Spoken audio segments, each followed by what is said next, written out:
चाक चकरड़ी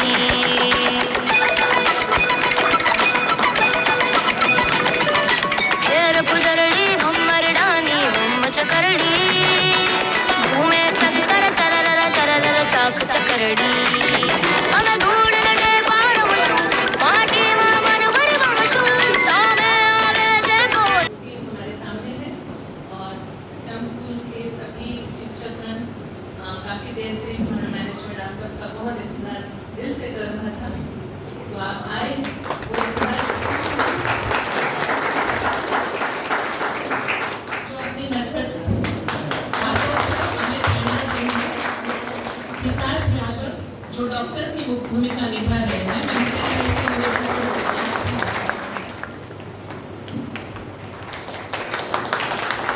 जो सारे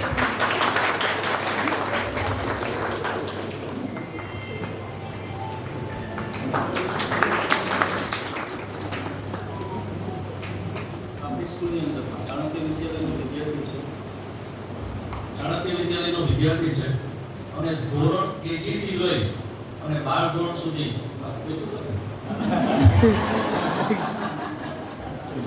12 ધોરણ સુધી મારી પાસે ભણ્યો છું. તારા માટે વિદ્યાર્થી માટે કોઈ જો શિક્ષકની ના ન હોય તો ખાસ હું આ બાબતે ખૂબ અતિશય પ્રાઉડ કરું છું કે મારો વિદ્યાર્થી આજ મારે એનું સન્માન કરવા મળ્યું છે. Thank you. तरक्की करते हैं और एक सही राह આજનો જમાનો ગુજરાત માટેનો છે, ગુજરાતી કલાકારો માટેનો છે અને સાહેબ તમારો ખૂબ ખૂબ આભાર માનું છું કે તમે પોરબંદર સિલેક્ટ કર્યું સાહેબ કે પોરબંદર તમે આવ્યા પ્રમોશન કરવા માટે આવ્યા તો કે એક આ નાનકડી ધરતીકાંડ કાંઈ બહુ એટલું બધું આ આર્ટને લઈને એટલું બધું ડેવલપમેન્ટ નથી, તો તમારા આજના વિડીયો જોઈને કેટલા બધા મોટિવેશન મળશે ને ઓલા ઘણા બધા છે, પણ મૂવીની અંદરમાં કામ કરવું આ બહુ ડિફિકલ્ટ છે. મેં દીકરા સાથે વાત કરી, ખાલી 8મું ધોરણ ભણતો વિદ્યાર્થી અને એનાથી નાનકડો ભાઈ એ 7મું ધોરણ હાઈટ નથી હોય પણ 7મું ધોરણ ભણતો એ વિદ્યાર્થી એને કોઈ જાતની ટ્રેનિંગ નથી લીધી અને છતાં આ પ્લેટફોર્મ ઉપર તમે એનું ટ્રેલર જોયું છે, મૂવી જોવાનું એમ થાય કે જલ્દી 22 તારીખ આવે ને ફર્સ્ટ ડે ફર્સ્ટ શો ની અંદરમાં આપણે બધા સાથે જઈએ. જવું છે ને? સુધી આ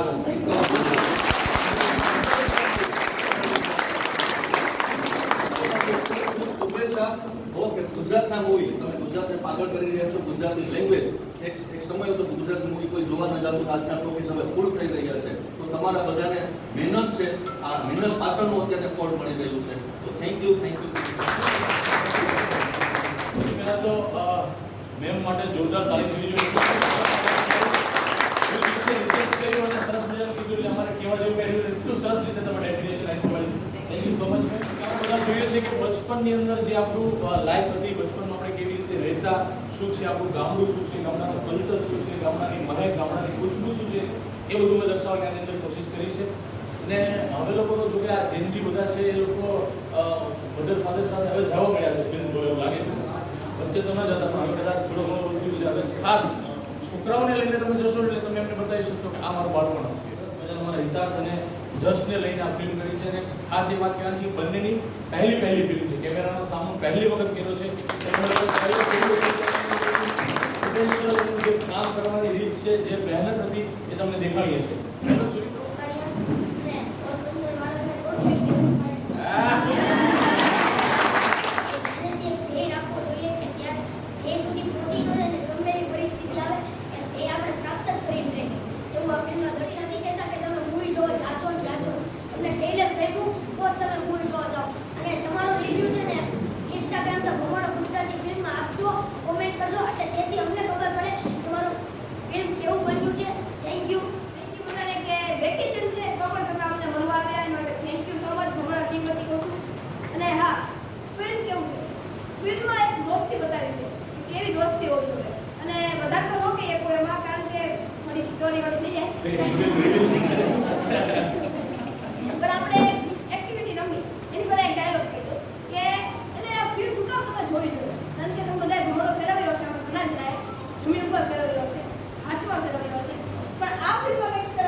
અને હારે હાર કોઈકની તો સફળતામાં પણ મળો એટલે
થોડો સમય કાઢી અને ચોક્કસથી જજો અને તમને મજા આવે તો આડોશ પાડોશ વાળાને કહેવાનું. એક વાર ક્ષણ માટે તાળી